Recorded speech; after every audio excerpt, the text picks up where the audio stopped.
သမထဘာဝနာဆိုတဲ့ကမ္မထအလုတ်ကမြတ်စွာဘုရားမပွင့်လည်းရှိတယ်မြတ်စွာဘုရားမပွင့်ခင်ကလည်းသမထကျင့်စဉ်တွေကိုအောင်မြင်မြင်ကျင့်နိုင်တဲ့ပုဂ္ဂိုလ်တွေရှိတယ်မြတ်စွာဘုရားတောင်သွားပြီးနီးယူပြီးတော့ကျင့်ရတဲ့ဆရာကြီးနှစ်ဦးကတော့အာလာရကာလမနဲ့ဥဒကရမဗုဒ္ဓလို့ခေါ်တယ်သူတို့နှစ်ဦးထံမြတ်စွာဘုရားကိုယ်တိုင်သွားပြီးတော့နီးခံပြီးတော့ကျင့်ခဲ့တယ်အဲ့ဒါသမထကျင့်စဉ်လို့ခေါ်တယ်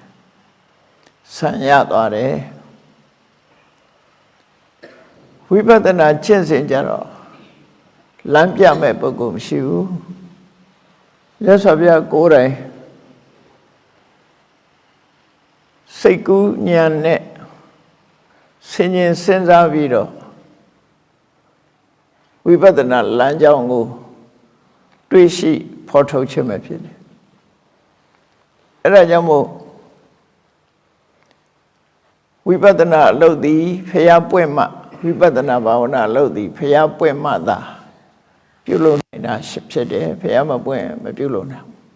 ဒီလိုပြောတော့သမထမကျင့်ရဘူးလို့ပြောတာမဟုတ်ဘူးသမထလည်းကျင့်ရမှာပဲဝိပဿနာလည်းကျင့်ရမှာပဲအစွန်းရောက်သွားရင်ဖျားဝိပဿနာဆိုတာဖျားပွင့်မှပွင့်တာဖြစ်လို့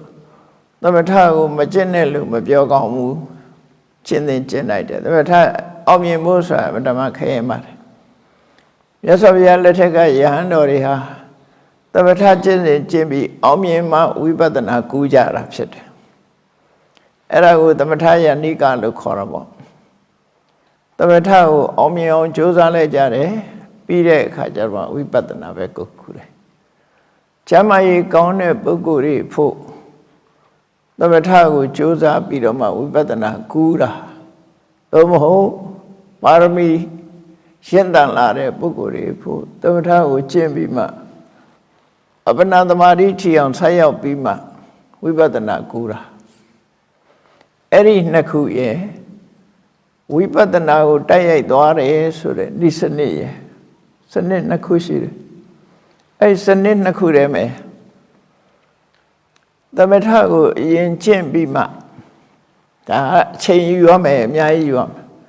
အခုလို့10ရက်စခန်းလေးနဲ့မရဘူးเนาะအများကြီးယူရမယ်အဲ့တော့သမထကိုအောင်မြင်အောင်ကျင့်ပြီးမှဝိပဿနာပဲကူးမယ်ဆိုမအောင်မမြင်မချင်းလုံးရမယ်ဆိုတစ်သက်လုံးလုံးရမယ်လို့ပြောလုံးနိုင်မလားတစ်သက်လုံးနေ့တိုင်းဒီလိုပဲကျင့်နေရမှာတရက်မှမလို့ရအောင်တစ်သက်လုံးလုံးအောင်အိမ်ပြန်မှုမစင်စားနဲ့အဲ့ဒါသမထအောင်မြင်ပြီဆိုမှဝိပဿနာကိုကူးမယ်အဲ့ဒီသမထအောင်မြင်ပြီးမှဝိပဿနာကူးတဲ့ဤစနစ်ကမြစ်ဟိုဘက်ကန်းကိုလှေစီးပြီးသင်္ဘောစီးပြီးမော်တော်ဘုတ်စီးပြီးကူးတာ ਨੇ တူတယ်တဲ့အဲ့လိုသမထကျင့်စဉ်မကျင့်မဲနဲ့ဝိပဿနာတိုက်ရိုက်သွားတော့လှေတွေသင်္ဘောတွေရှားမနေဘူးရေထဲဆင်းပြီးတော့လက်ပစ်ကူးသွားတာ ਨੇ တူတယ်နှစ်ခုရှိတယ်အဲ့တော့ရေထဲဆင်းပြီးတော့လက်ပစ်ကူးမလားလှေရှားအောင်မလားတခုတော့လုံးအောင်ပါနော်လှေရှားအောင်မလားအချိန်ရရင်တော့လှေရှားအချိန်မရရင်တော့လက်ပစ်ကူးပေါ့ဒါပေမဲ့မနစ်အောင်တော့ကြိုးစားမှရမှာနော်နစ်သွားလို့မရအဲ့ဒီသဘောတရားနှစ်ခုကိုမှတ်သားထားပြီးတော့ဝိပဿနာဉာဏ်ရှင်းတန်စေဖို့အတွက်သူလည်းအချိန်ကြီးအများကြီးယူရမှာပဲဖြစ်တယ်ဝိပဿနာဆိုတာထူးခြားတဲ့ရှုမြင်မှုတမန်အပြင်ကြည့်နေရင်လူတွေဟာတို့ဟာစားစရာလည်းမပူရဘူးနေစရာလည်းမပူရဘူးကျမ်းမာရေးလည်းကောင်းတယ်ဘဝလေးဟာချမ်းသာတယ်လို့ဒုက္ခလို့ထင်နေတာတကယ်ကတော့မိနစ်စက္ကန့်မရွေးဆင်းရဲဒုက္ခတွေဖြစ်နေတာကိုမသိတာမသိတော့ဒုက္ခလို့ထင်နေတယ်ပေါ့ ခန္ဓာကိုယ်မှာရှိတဲ့ယုတ်တရားတွေနံတရားတွေကိုယ်စိတ်ထဲမှာမနေ့တုန်းကလည်းဒီတိုင်းပဲဒီနေ့လည်းဒီတိုင်းပဲဟိုမနှစ်ကလည်းဒီတိုင်းပဲမနေ့တုန်းကလည်းတရားလာအထုတ်တယ်ဟိုနှစ်တုန်းကလည်းတရားအထုတ်တယ်ဘယ်မှာတရားစခန်းဝင်နေဆိုတာကိုယ်ကိုကြည့်လိုက်မယ်ဆိုရင်ကိုဟာရှိနေတယ်လို့ပဲထင်နေတော့နေဆာလို့လွယ်မနေတဲ့အမြင်နေအစဉ်ပြေတယ်လို့လွယ်မနေတဲ့ဒုက္ခဒုက္ခလို့လွယ်မနေတဲ့အထင်အမြင်နေကိုလို့ရင်ဖြစ်တယ်လို့လွယ်မနေတဲ့အတ္တသမဝါတွေအဲ့ဒီပေါ်မှာဖြောင်းမြန်မြင်ဖို့လိုတယ်ပေါ့ဖြောင်းမြန်မြင်တာဟာအမှန်မြင်ခြင်းပဲဖြစ်တယ်ကိုမြင်နေတာမှားယွင်းနေသည့်အတွက်ကြောင့်အဲ့ဒီမှားယွင်းတဲ့အမြင်ရဲ့ဖြောင်းမြန်သည့်အမှန်အမြင်ပဲဘာတော့ဆိုရင်မနစ်ကငါမဟုတ်ဘူးမနေ့ကငါမဟုတ်တော့ဘူးမနေ့ကယုတ်တိနံနေမဟုတ်တော့ဘူးမနှစ်ကယုတ်နံနေလည်းမဟုတ်ဘူးတရားမနာခင်ကယုတ်နံနေလည်းမဟုတ်ဘူးအခုယုံတဲ့နေ့ကခုနဟာတွေသွားပြီးမရှိတော့အခုဟာအသစ်အခုပြောနေရင်ပဲသွားနေကြတယ်ဘယ်ကိုအာယုံပြုကြည့်မလို့ဆိုရင်ဟိုမြေစီးနေတာကိုအာယုံပြုကြည့်မြေစီးနေတာလူတွေကမြေကိုတမန်အပြင်ဒီမြေတွေကမနေ့ကလည်းရှိတာပဲဆိုပြီးတော့ဒီရေတွေလို့ပဲထင်နေတာအမှန်ကိုကြည့်လိုက်တဲ့ရေကမရှိတော့နော်မနေ့ကရေတွေမရှိဘူးအဲ့ဒါလိုပဲကိုမနေ့ကယုတ်တွေမရှိတော့ဘူးမနေ့ကနံတွေမရှိတော့ဘူးလို့အကြံပြင်းသိအောင်ကြိုးစားတာဟုတ်မဟုတ်ကိုယ့်ကိုအများအားအာယုစူးစိုက်ပြီးတော့ရှုမနေ့ကအဲ့ဒီမရှိဘူးမနေ့ကအဲ့ဒီမရှိတော့ဘူးနော်အခုမတိုင်ခင်လေးကအချိန်ပိုင်းကဟာတွေမရှိတော့ဘူးလို့တဖြည်းဖြည်းချင်းပြီးတော့ယူကြည့်လိုက်ပြောရင်နဲ့ရွေ့နေတယ်ဆိုတာကိုသတိထားကြည့်အဲ့ဒီလိုပြောင်းလဲနေတဲ့သဘောတရားတွေကိုရှုမြင်တာကိုဝိပဿနာလို့ခေါ်တယ်ထာဝရအစဉ်ပြေနေတယ်လို့စိတ်ထင်နေပေမဲ့ကိုယ်ခန္ဓာကိုယ်ကြီးဟာဖြစ်ပျက်မှုတွေနဲ့ဒုက္ခရောက်နေတာဖြစ်ပြီးပြတ်သွားပြီကိုကနေလို့ကောင်းတယ်လို့ဆိုတာလေးကပျောက်သွားပြီမရှိတော့နော်နေလို့ကောင်းတယ်လို့ထင်နေတဲ့ဟာလေးကပျောက်သွားတယ်ထင်တဲ့စိတ်လေးလည်းပျောက်သွားပြီအထင်ခံရတဲ့ယုတ်ကလည်းမရှိတော့ဘူးပျောက်သွားပြီစားလို့တောက်လို့လည်းကောင်းလိုက်တာလို့ထင်နေရင်စားလို့တောက်လို့ကောင်းတယ်လို့ထင်တဲ့အထင်လည်းပျောက်သွားပြီအဲ့စားလိုက်တာတွေလည်းအကုန်ပျောက်သွားပြီစားတဲ့ယုတ်ကြီးကလည်းပျောက်သွားပြီမရှိတော့အဲ့ဒါကိုအလေးနဲ့ထားပြီးတော့ဆင်ញင်သုံးသပ်ကြည့်ရင်ဒါဟာဖြစ်မှုပြမှုတွေနဲ့နှောက်ယှက်နေတဲ့အစဉ်ပြေနေတာမဟုတ်ဘူးဒုက္ခရောက်နေတာလို့ဆိုတာကိုသိတာဝိပဿနာလို့ခေါ်တယ်နောက်တစ်ခါကိုယ်ကဖြစ်ချင်တာတစ်မျိုးသူ့အတူဖြစ်နေတာကိုယ်ကထာဝရလို့ရှိနေစေခြင်းနဲ့သူကတခဏလေးနဲ့ပြီးသွားတယ်အဲ့ဒီသဘောဟာကိုယ်လုံးနိုင်တဲ့စွမ်းရည်တတိဘာမှမရှိဘူးလို့သိနေတာအနတ္တလက္ခဏာကိုသိတာဖြစ်လို့ဒါလည်းဝိပဿနာလို့ခေါ်တယ်ရှေးကသိတဲ့အသိနဲ့မတူပဲနဲ့ထူးခြားတဲ့အသိလို့ဒီလိုအဓိပ္ပာယ်ဖွင့်လို့ရတယ်။သို့သောစာပေကျမ်းကမှာတော့ဝိဝိဒေဟိအာကာရေဟိအနိစ္စတိလက္ခဏိဟိပတ္တနာဝိပဿနာအနေစာဒုက္ခအနတ္တဆိုတဲ့ပုံစံမျိုးနဲ့သိတာဒါကတော့သိကြအောင်လုပ်ဖွင့်တယ်။အနေစာဒုက္ခအနတ္တလို့တစ်မျိုးမျိုးနဲ့သိတာကိုဝိပဿနာလို့ခေါ်တယ်။ဘယ်အသိပဲဖြစ်ဖြစ်အဲ့သုံးမျိုးနဲ့သိတဲ့အသိဒီထူးခြားတဲ့အသိဖြစ်တယ်တာမန်သိတဲ့အသိမဟုတ်ဘူးလို့အဲ့ဒါဝိပဿနာဆိုတာပညာကိုခေါ်တယ်လို့မှတ်ထားဖို့နော်သမထဆိုတာတမာတိကိုခေါ်တယ်ဝိပဿနာဆိုတာပညာကိုခေါ်တယ်အဲ့တော့ဝိပဿနာတရားအထုတ်တယ်ဆိုတာခဏိကတမာတိလို့ဆိုတဲ့ကိုရှုမှတ်တဲ့ရုပ်တရားနဲ့နံတရားအမှန်တရားလေးပေါ်မှာခိတ္တခဏအခိုက်တန့်လေးတည်သွားရင်ပဲတမာတိလို့ဆိုတယ်အဲ့ဒီခဏိကတမာတိလေးနဲ့ဝိပဿနာလုပ်လို့ရတယ် သမထထူထောင်ပြီးတော့လှုပ်ထားကြတော့ဥပ္ပစာရသမာဓိအပ္ပနာသမာဓိထွက်လေဝင်လေမှတ်ပြီးတော့စိတ်တွေငြိမ်သွားပြီးမှဝိပဿနာခူးတာအဲ့ဒါတစ်ခုနော်ထွက်လေဝင်လေတွေမှတ်ပြီးတော့စိတ်တည်ငြိမ်သွားအောင်2ရက်3ရက်ပြောကြတယ်မဟုတ်လားရိတ်သားတွေမှာလည်းဟောတာပါပဲသမထထူထောင်တယ်လို့ပြောတယ်မဟုတ်လားတမာရီရအောင်2ရက်3ရက်မှတ်ခိုင်းတယ်မှတ်ပြီးမှဝိပဿနာကူးသွားတယ်အဲ့ဒါကဥပ္ပစာရသမာဓိထူထောင်ပြီးတော့အဲ့ဒီဥပ္ပစာရသမာဓိရဲ့အင်အားကိုယူပြီးတော့အသိဉာဏ်ဖြစ်အောင်လုပ်တာအသိဉာဏ်မဖြစ်ဘဲနဲ့ဥပ္ပစာရသမာဓိထူထောင်ပြီးဥပ္ပစာရသမာဓိထဲတင်ပြန်ရောက်နေတတ်သေးတယ်နော်ရှေ့မတက်ဘဲနဲ့သမာဓိလုပ်ငန်းနဲ့ပင်ဆုံးသက်သွားတတ်တယ်အဲ့တော့ပညာဖြစ်အောင်ဝိပဿနာဉာဏ်ဖြစ်အောင်ကြိုးစားအထောက်ဖို့လိုတယ်လို့တော့ဝိပဿနာရှုတာကြတော့သမာဓိကိုတည်တံ့ထူထောင်မှုမပြုတော့ဘဲနဲ့ခဏိကသွားတယ်မာဓိသွားတယ်တချို့ကလည်းဟောကြတာရှိနေပေါ့သမာဓိမထူထောင်မဲနဲ့ဝိပဿနာလုံးလို့မရဘူးလို့ဟောတဲ့ပုဂ္ဂိုလ်လည်းရှိမှာပဲဒါလည်းသူ့အမြင်နဲ့သူဟောတာပေါ့နော်မှားသလားဆိုမမှားပါဘူးသူမဖြစ်တာပြောတာပေါ့သူမဖြစ်တာပြောတာအဲ့တော့သမာဓိကိုတည်တံ့မထူထောင်မဲနဲ့ဝိပဿနာတရားကိုသွားတဲ့နေ့ကိုသုဒ္ဓဝိပဿနာယာနိကဒုက္ခဝိပဿနာလို့ခေါ်တယ်သူကစာတဲ့ပေထဲမှာတော့ရှိတဲ့အကြောင်းပြောတာ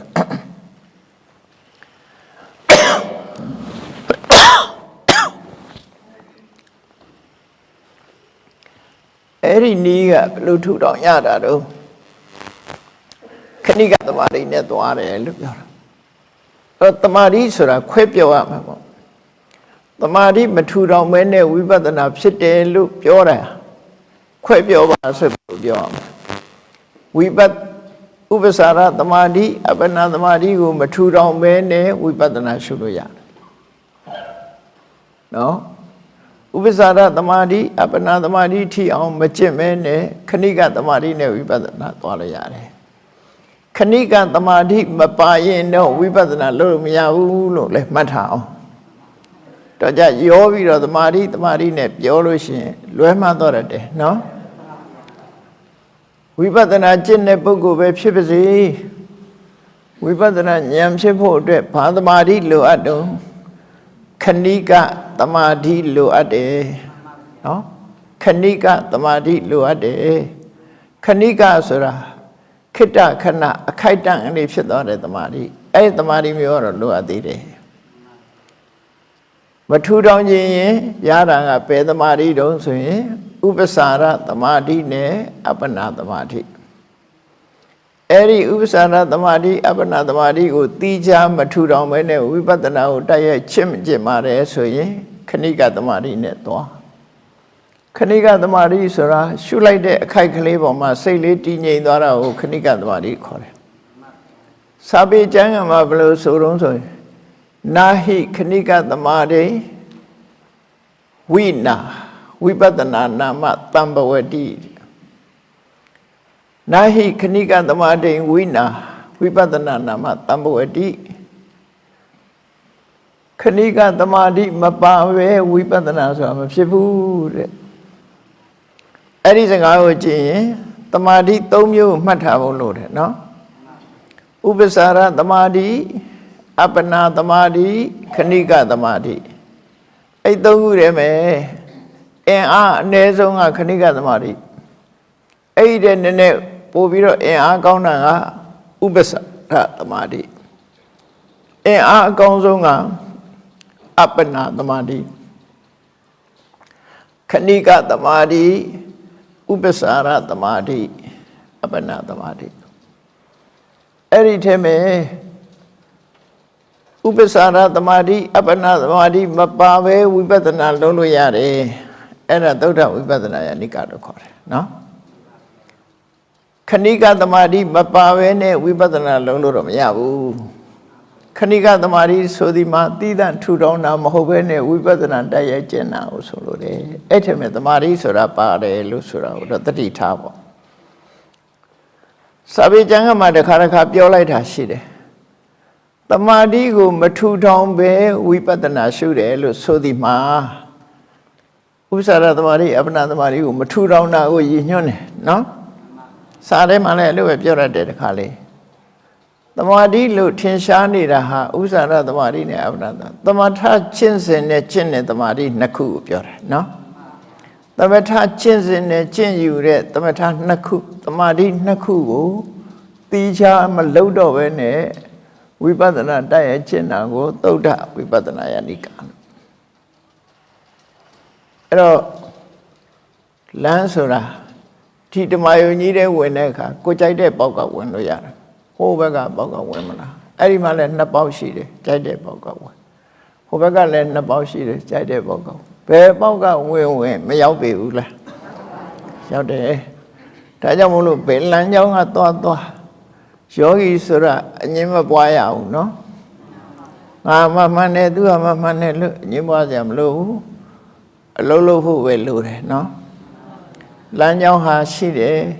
သို့တော့ကိုလုံးတဲ့လမ်းကြောင်းဟာဘယ်လမ်းကြောင်းကသွားတာလဲဆိုတော့တိကျသိဖို့လို့တယ်တောင်ဘက်ကဝင်တာဖြစ်ပါရဲ့တန်းနဲ့မြောက်ဘက်ကဝင်နေတယ်လို့ညင်းနေတော့အဲ့ဒါတန်တရားလဲနေဦးမှာပဲနော်အဲ့တော့ကောင်းပြီဒီနှစ်ခုရှင်းပြီလို့ထင်တယ်ကမ္မထာအထုတ်ပြီဆိုလို့ရှိရင်ကမ္မထာနှမျိုးရှိတယ်သမထကမ္မထာဝိပဿနာကမ္မထာသို့မဟုတ်ဘာဝနာနဲ့ခေါ်မယ်ဆိုရင်သမထဘာဝနာဝိပဿနာဘာဝနာသမထဘာဝနာဆိုတာတမာတိကိုဥတည်ပြီးတော့လုပ်တဲ့ကျင့်စဉ်ဝိပဿနာဆိုတာပညာဝိပဿနာဘာဝနာဆိုတာပညာကိုတိုးပေါင်းလုပ်တဲ့ကျင့်စဉ်အဲကျင့်စဉ်နှစ်ခုထဲမှာတပည့်တော်တို့သမထယန္တိကသွားတာပါဆိုရင်2ရက်3ရက်သမထကိုထူထောင်ဥပ္ပစာရသမာဓိတော်သင့်သမာဓိလေးရလာအောင်ထူထောင်ပြီးမှဝိပဿနာကိုသွားမယ်ဒါလည်းမှန်တာပဲနော်ကိုကြိုက်တဲ့လမ်းဒီလမ်းဆိုရင်အဲ့လမ်းရွေးသမထတွေမလုပ်တော့ပါဘူးအချိန်ကြာတယ်ဉာဏ်ကိုပဲအဓိကထားပြီးလုပ်ပါမယ်ဆိုရင်ခဏိကသမာဓိနဲ့ဝိပဿနာကိုသွားအဲ့ဒါကိုသုဒ္ဓဝိပဿနာယန္တိကလို့ခေါ်တယ်ပေါ့နော်အဲ့တော့သမထထူထောင်ညာကြတော့ဗာနဲ့ထူထောင်လို့ဆိုပြဉ္ညတ်နဲ့ထူထောင်ရတယ်အာယုံကပြဉ္ညတ်ဆိုဒီမှာအမှန်တရားမဟုတ်ဘူးလေဆိုလို့ရှိရင်ထွက်လေဝင်လေဆိုရင်ထွက်လေဝင်လေလို့လူတွေကသတ်မှတ်ထားတဲ့အမည်ပြဉ္ညတ်ပုံမှာအာယုံပြုတယ်နော်အဲ့ဒါလည်းပြဉ္ညတ်ပဲအဲ့ဒီပြဉ္ညတ်ပုံမှာစိတ်တည်ငြိမ်အောင်ကြိုးစားတာသမထဝိပဿနာတိုက်ရိုက်သွားတော့မယ်ဆိုလို့ရှိရင်တော့ဝါယောဓာတ်ရဲ့သဘာဝတရားပေါ်မှာသွားမှာဖြစ်တယ်နော်ပြဉ္ညတ်ပေါ်မှာမသွားရဘူးလေလို့ခေါ်တဲ့မြန်မာလိုလေပါဠိလိုဝါယောဓာတ်ရဲ့လှူရှားမှုသဘောလေးပေါ်မှာအခြေစိုက်ပြီးတော့သွားတာကြတော့ဝိပဿနာလို့အဲ့လိုအကြမ်းမြင်အဖြစ်မှတ်ထားပေါ့။လမ်းကြောင်းနှစ်ခုကွဲပြားပြီဆိုတဲ့အခါမှာဝိပဿနာသည်ပင်လင်တစ်ခါနှစ်မျိုးခွဲပြန်တယ်။နော်ဝိပဿနာကမ္မထာသည်ပင်လင်ဝိပဿနာဘာဝနာသည်ပင်လင်နှစ်မျိုးရှိသေးတယ်။တစ်ခုကရုပ်တရားကိုရှုပြီးတော့ဝိပဿနာအထုတ်မှလားနံတရားကိုရှုပြီးတော့ဝိပဿနာတရားအထုတ်မှလားအစလေးမှာဒီလိုနှစ်ခုရှိတယ်နော်ဘာနဲ့စမလဲထမင်းမွေးကြီးထိုင်လိုက်တယ်ဘယ်ဟင်းစနှိုက်ရမလဲဘာနဲ့စမလဲစဉ်းစားလိုက်တယ်ဟင်းညိုဟင်းအရင်တောက်ရမလားဝက်သားကြက်သားအရင်ဆယ်ရမလားစကြင်တာတစ်ခုရှာရမှာပဲကမ္မဋ္ဌာန်းတရားအထုတ်ပြီဆိုလို့ရှိရင်လေဝိပဿနာအထုတ်ရင်ရုပ်ကစမှာလားနာမ်ကစမှာလားရုပ်ကိုရှုမှတ်တဲ့အခါမှာရူပပရိက္ခလို့ခေါ်တယ်နာမ်ကိုရှုမှတ်ထားကြတော့အရူပပရိက္ခလို့ခေါ်တယ်စာပေကျမ်းမှာသေးသေးချာချာရေးတယ်ဒါတွေကနော်သေးချာချာရေးထားတယ် Rupa Bhavana, Arupa Bhavana. Domo, Rupa Prekaha, Arupa Prekaha. Domo, Rupa Kamatana, Arupa Kamatana. So, Vipassana Diagove, Ayone Tapiro, Namu Qualide. Namu Quare Kajaro. Tama option, Yonet Nane Paquaro. So, the Chubuguria, Shusura, account has she the Sanjilo Le Yaro. Shoga Tidwe, Mienweb Sidi Dajang. Rupa Prekaha, so be. Shoku Sabi, Vipassana load. Shopoma chicken. Every yobo chicken kama. Yes, of Yaga, Tajili Baboma, chicken, aha, Regures, Tadu water, and a Kamatang hori. Shokamata, Tochin, a Buguri. Nandiago, Atobi, solution now. Shoko Amatochimu, Nango Atochineswe. Ato in Beasaron, Pataru, Wiranaro, Putin Shara, Nandiarema, Wirana. Pata, Wirana, Sure, Winyin, Lusure. Nandiago Atobi Soy, Pata Shuronga Chime, Wirana Shuronga Chime, Winyin look or a say Shuronga Chime, Tishuron Domu and Nandiago Atomapit. No? And a lady go. Sagalonly saying women to go say them, Mammy out, matter. Show so in Tajili Bagasam. Then solution, Pata, Wirana, Winnie, Erishurong and Nisabiro, Chide. Erelu, Yogo Shure Kamatan, Nango Shure Kamatan, Tadia, Paramata dea, the Gashide Boma Shura. Nimio don't see it to me. Boku do ye. A chai is at the ya. To say when Zamusura, Payanga Mati, Janebuguria, for you are a young horror, no?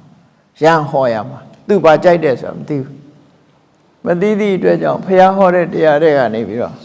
Lu Otego, Galune Pelada, Tidalu tea, material tea. Those of Yasabia Hotare, the Aroriha. တူရဲ့ရင်ထဲမရောက်ရင်တူရဲ့ရင်ထဲတော့ရောက်သွားမှာပဲအဲ့တော့ဟုတ်ပြီတပည့်တော်တို့ဝိပဿနာတရားအထုတ်ပါပြီဆိုတဲ့အခါကျတစ်ခုချင်းလေးတွေ့အောင်ကြည့်အောင်တစ်ခုချင်းလေးတွေ့အောင်ကြည့်အောင်အဲ့တော့တရားအထုတ်နေတယ်ဆိုတဲ့အချိန်မှာတော့လူတွေမျက်စိဖွင့်ကြည့်နေမှလည်းမဟုတ်ဘူးနားထောင်နေမှလည်းမဟုတ်ဘူးနော်နှာခေါင်းကလေအနံ့ကိုအဓိကထားကြည့်နေမှလည်းမဟုတ်ဘူးလျှာကအရသာအတွက်လည်းအဓိကထားကြည့်နေမှမဟုတ်ဘူးအဓိကတော့ဘာလို့ဆိုထိုင်တဲ့နေရာမှားတယ်ပြောတယ်ဒီနှစ်ခုကတော့မသိကျင်လို့မရဘူးသိနေမှလည်းရှိတယ်ပေါ့နော်နောက်ပြီးတော့စိတ်အတွေးတွေအဲ့ဒါလေးကစပြီးတော့ကြည့်အောင်ပြောတာတော့အကုန်လုံးပြောမယ်အစအနေစပြီဝိပဿနာတရားဖြစ်ပုံမြတ်စွာဘုရားဟောထားတဲ့အတိုင်းနေဖြစ်ပုံ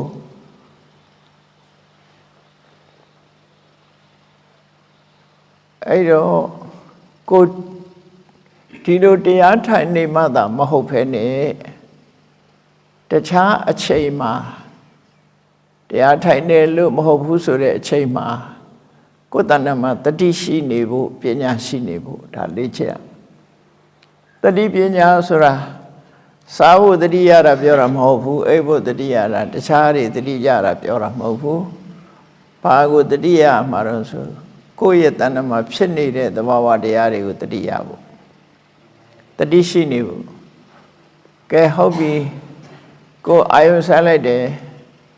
မျက်စိနှလုံးဖွင့်လိုက်တယ်မျက်စိနဲ့ကိုမျက်စိမြင်ကွင်းထဲမှာ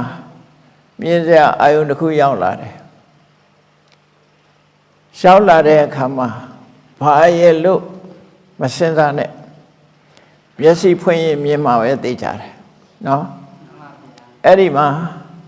မျက်စိကတစ်ခုမျက်စိထဲပေါ်လာတဲ့မြင်စရာအာယုကတစ်ခုနှစ်ခုဖြစ်မသွားဘူးအဲ့ဒါကိုပဲသတိထားလိုက်လူမြင်နေဗာမြင်နေတဲ့အသာထား ငါမှာမျက်စိရှိတယ်မျက်စိနဲ့မြင်လို့ရတဲ့ဟာတစ်ခုဖြစ်သွားတယ်အဲ့ဒါကိုအကြောင်းနှစ်ခုလို့ခေါ်တယ်ဒွါယသုတ်တံမှာမြတ်စွာဘုရားလို့ခေါ်တယ်ဒွါယံပဋိစ္စဝိညာဏံတမ္ဘောဓိတယ်ဒီနှစ်ခုကိုအကြောင်းပြုပြီးမှအသိစိတ်ဆိုတာဖြစ်မယ်မျက်စိရဲ့မြင်စရာအာယုံရဲ့ဒီနှစ်ခုဆုံလိုက်ပြီဆိုတာနဲ့စိတ်ကလေးပေါ်လာတယ်မြင်သိစိတ်လေးမြင်နေဆိုတဲ့အသိလေးပေါ်လာတယ်အဲ့ဒီမှာစဉ်းစားကြည့်မျက်စိဆိုတာဟာရှုပ်တရားတက်တက်ပဲဖြစ်တယ်မြင်စရာအာယုံဆိုတာလည်းပဲရှုပ်တရားတက်တက်ပဲဖြစ်တယ်မျက်စိနဲ့မြင်စရာအာယုံဒီတစ်ခုကိုအကြောင်းပြုပြီးတော့မြင်သိစိတ်ကလေးပေါ်လာတယ်အဲ့ဒီမှာစဉ်းစားလိုက်ငါမှမျက်စိရှိတယ်မြင်စရာအာယုန်တွေတွေ့တယ်ပြီးရင်မြင်သိစိတ်လေးဖြစ်လာတယ်ဖြတ်ပြီးစဉ်းစားကြည့်လိုက်မျက်စိကလည်းထာဝရမဟုတ်ဘူးပျက်စီးနေတဲ့အရာသာဖြစ်တယ်ရွှေရှားပြောင်းလဲနေတဲ့အရာတဲ့ရွယ်ကြီးမှုံးလာရင်လေမျက်မှန်နေတက်နေရပြီဆိုတော့ဒါသူထာဝရရှိလို့မှမဟုတ်တာပြောင်းလာပြီလေမျက်စိကလည်းဒီလှုပ်ရှားရိပ်ရိုက်မှုရှိတယ်မြင်စရာအဆင်းအာယုန်တွေကလည်းပြောင်းလဲနေတာ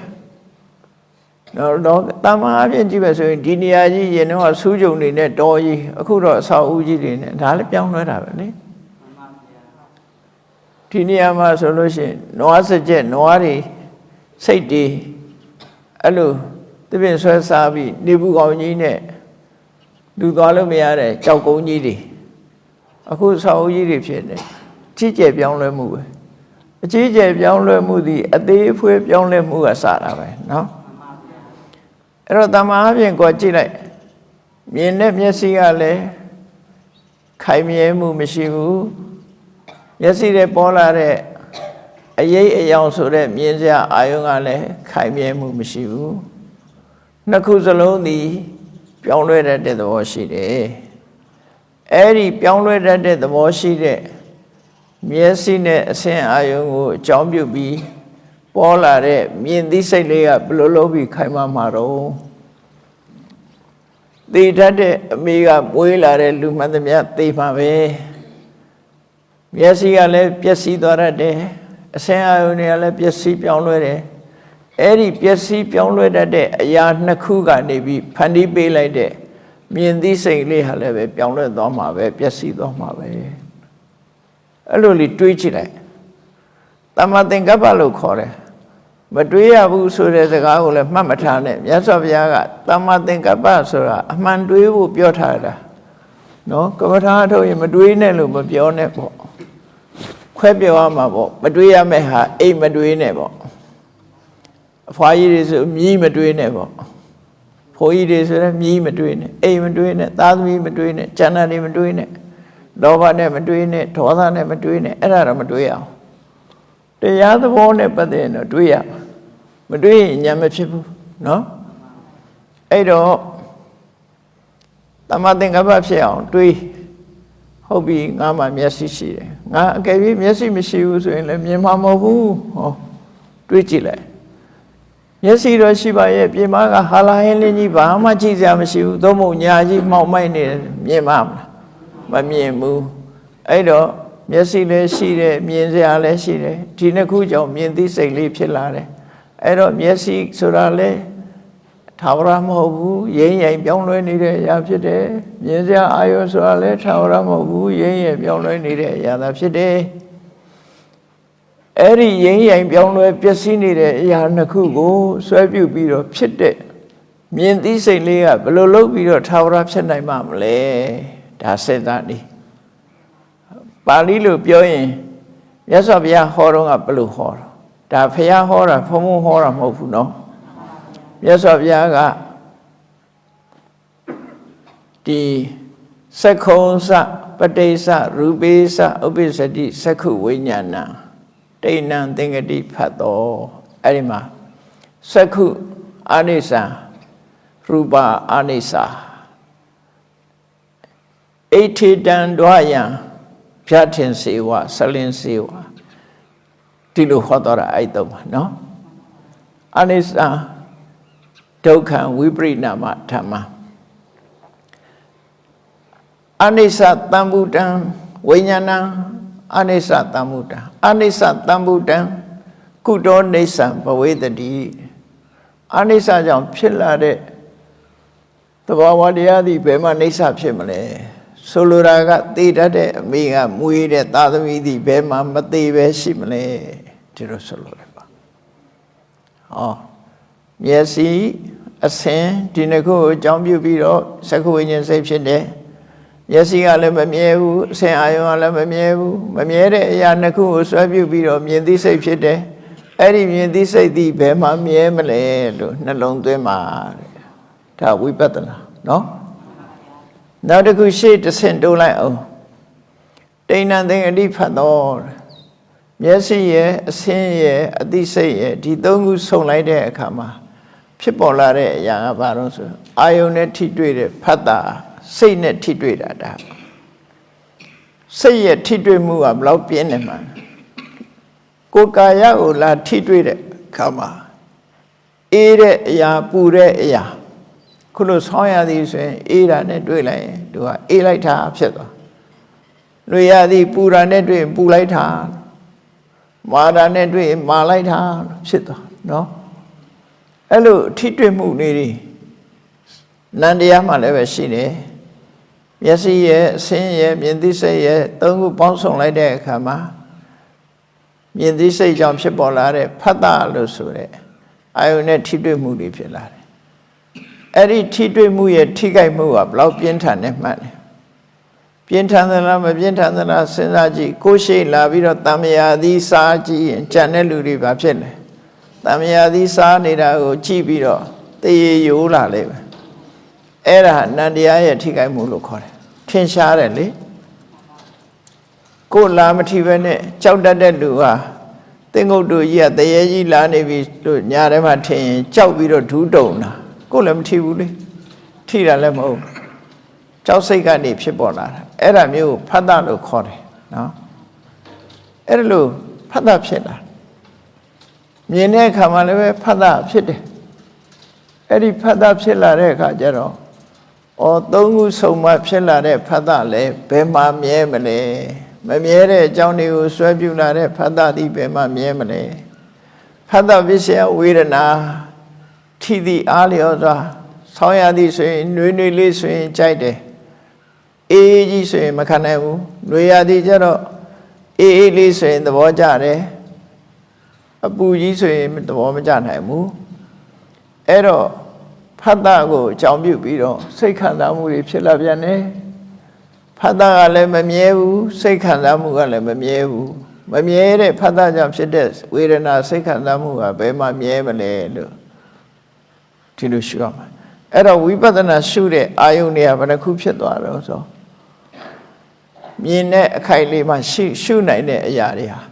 Miesigo, Shuluyame.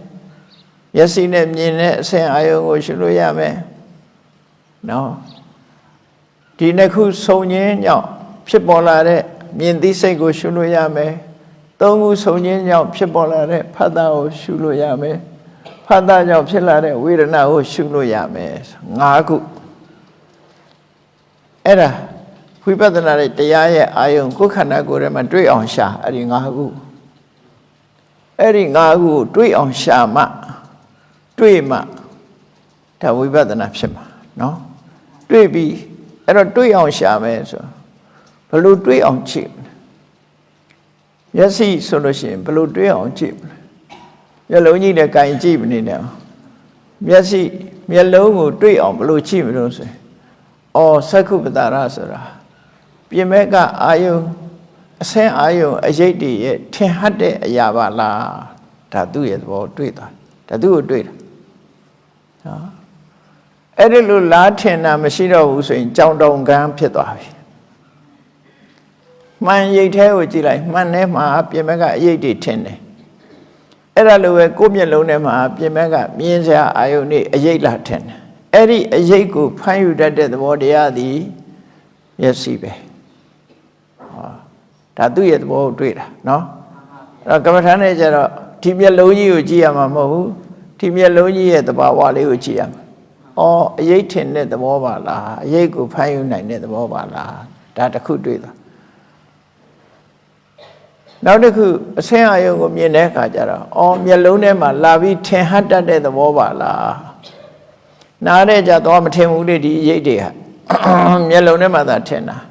နှာခေါင်းထဲမှာလည်းမထင်ဘူးရှားမှာလည်းမထင်ဘူးကိုယ်ကာယလည်းဘာမှလာမထင်ဘူးအဲ့တော့မျက်လုံးမှာပဲထင်တယ်အော်မျက်လုံးမှာလာထင်တဲ့အဆင်းအရေးကလေးကိုကြည့်ပြီးတော့အော်မျက်လုံးမှာထင်တတ်တဲ့အရေးသဘောပါလားဟောရုပ်နှစ်ခုတွေ့သွားပြီနော်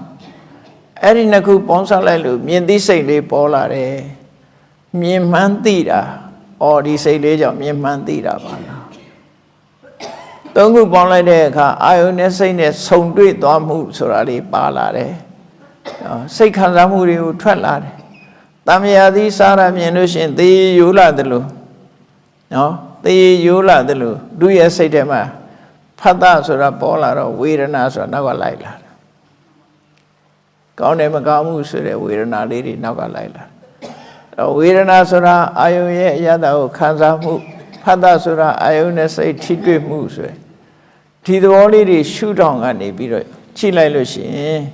ဝိပဿနာတရားရဲ့အာယုန်ဒီ၅ခုဖြစ်မသွားဘူးလားနော်စက္ခုရူပစက္ခုဝိညာဏဖတ်တာဝေဒနာဒီ၅ခုအဲ့ဒီ၅ခုကိုပိုင်ပိုင်နဲ့ရှုနိုင်ဖို့လိုအပ်တယ်ဒါမြတ်စွာဘုရားပေးတဲ့ကမ္မထာကအဲ့ဒါတို့ပေးတာနော်နောက်တစ်ခါအတန်နဲ့နားလဲဒီတိုင်းပဲမှတ်တာအတန်နဲ့နားကိုယ်ကမျက်စိဖွင့်တာလို့မျက်စိမမြင်ဘူးနားထဲမှာအတန်နေကြားနေတယ်ဆိုစူးစိုက်ကြည့်လိုက်ဩနားသည်အတန်ကိုခံယူခြင်းသဘောတရားပါလားအတန်သည်နားထဲမှာထင်ဟပ်လာခြင်းသဘောတရားပါလားဟောနားအတန်သူတို့နှစ်ခုပေါင်းစုပြီးတော့ဖြစ်လာတဲ့ဟာကြတော့ကြာတိစိတ်ကလေးဖြစ်လာတယ်ကြာတိစိတ်ဖြစ်လာလို့သုံးခုစုံပြီးရင်ဖတ်တာဆိုတဲ့စိတ်နဲ့အာယုံစုံစည်းမှုဖြစ်လာတယ်စိတ်နဲ့အာယုံစုံစည်းမှုဖြစ်လာရင်နောက်ကစိတ်ခံစားမှုဆိုတာပေါ်လာတယ်ဒါကမဖြစ်မနေသူကသူသွားနေတဲ့ automatic လို့ပြောတာသဘာဝအတိုင်းဖြစ်နေတဲ့အရာတွေဒီတိုင်းပဲသွားမှာပဲလူကသွားတားဆီးလို့မရဘူးဒါတွေကိုတားလို့မရဘူးသူဖြစ်စဉ်တိုင်းအဲ့လိုဖြစ်သွားတာအဲ့ဒီပဲသောတပတ္တရာတတ္တယုံစာလို့ပြောလို့ရှိရင်သောတပတ္တရာတတ္တယုံသောတဝိညာဉ်ဖတ်တာဝေဒနာအဲ့ဒီ၅ခုသည်ဝိပဿနာရှုရမယ်အာယုံ၅ခုလို့ခါမှတ်တာကြားတဲ့အခါမှာလည်းပဲရှုလိုက်ကိုတရားထုတ်နေတော့အတန်ကြားရင်အဲ့လိုရှုလိုက်လို့ရတယ်နော်နှာခေါင်းထဲကအနံ့လည်းပဲဒီတိုင်းပဲနှာခေါင်းဆိုတာအနံ့ကိုခံယူနိုင်တဲ့သဘောဟာနှာခေါင်းအနံ့ဒီနှာခေါင်းထဲမှာလာထင်ဟပ်တဲ့အာယုံသဘော။ဒီနှစ်ခုကိုအကြောင်းပြုပြီးတော့နံနဲ့အနံ့ရတယ်ဆိုတာသိတဲ့အသိစိတ်ခန္ဓာဝိညာဉ်စိတ်သုံးခုစုံခြင်းကြောင့်ထိတွေ့လာမှုဖတ်တာခံစားမှုဝေဒနာဟောသူလည်း၅ခုပဲတော့ကိုယ်ကာယကမ္မထမ်းထိုင်နေတယ်ကြာထိုင်တဲ့အခါအောက်ကပူခြင်းပူလာတယ်မာခြင်းမာမယ်အဲ့ဒါကိုအာယုံပြုပြီးတော့ကြည့်လိုက်မယ်ဒါကမ္မထမ်းအာယုံတစ်ခုရမယ်ကာယပတ္တရာဆိုတာထိတွေ့မှုတွေကိုခံယူတဲ့သဘောပါလားနောက်ကဥရဲအေးတယ်မာတယ်ပြော့တယ်တွန်းကန်တယ်ဆိုတဲ့ပထဝီတေဇောဝါယောဆိုတဲ့ဒီသဘောတရားသည်ဖွတ်တတ်ပါယုံ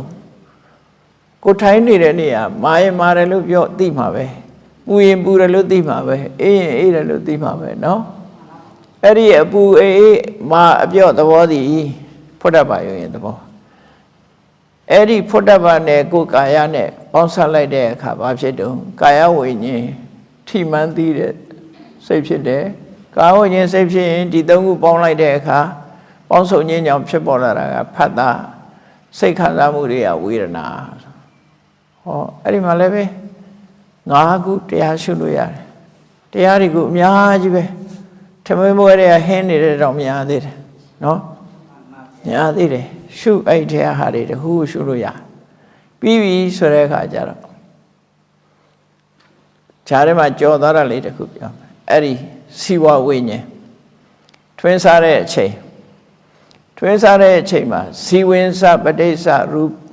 ရတေစပဋိစ္စဥပ္ပစ္စတိဇီဝင်စပဋိစ္စရတေစဥပ္ပစ္စတိဇီဝဝိညာဏဒိဋ္ဌသင်္တိဖတ်တော်တဲ့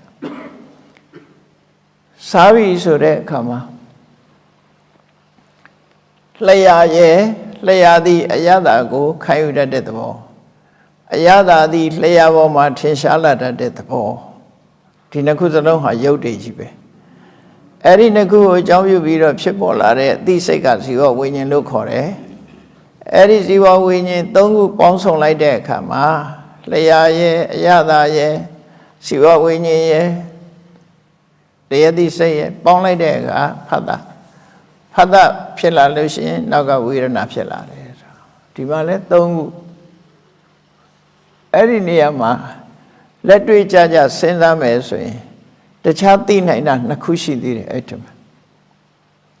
စဉ်းစားမိတာဘုန်းကြီးတို့ပဲလို့ဝါတဲ့အခါမှာပဲရဲ့အရာသာတွေ့တာလားမာရာတွေ့တာလားဘာတွေ့လဲမာရာတွေ့တာဟုတ်တယ်မလားပဲရဲ့အရာသာတော်တော်လေးညံ့အောင်ဝါလိုက်မှတွေ့တာရေနွေးတောက်တဲ့အခါပူတယ်အေးတယ်သိတာလားရေနွေးကခါတယ်ငန်းချိုတယ်သိတာလားခါတာပဲသိပူတာအေးတာအရင်သိတယ်မဟုတ်လားရေနွေးကအေးနေပြီကော်ဖီကအေးနေပြီကော်ဖီကပူလိုက်တာအဲ့ဒါကဇီဝဝိညာဉ်နဲ့မဆိုင်တဲ့အရာတွေအဲ့ဒါလေးကိုပြောကြတယ်ဟုတ်လား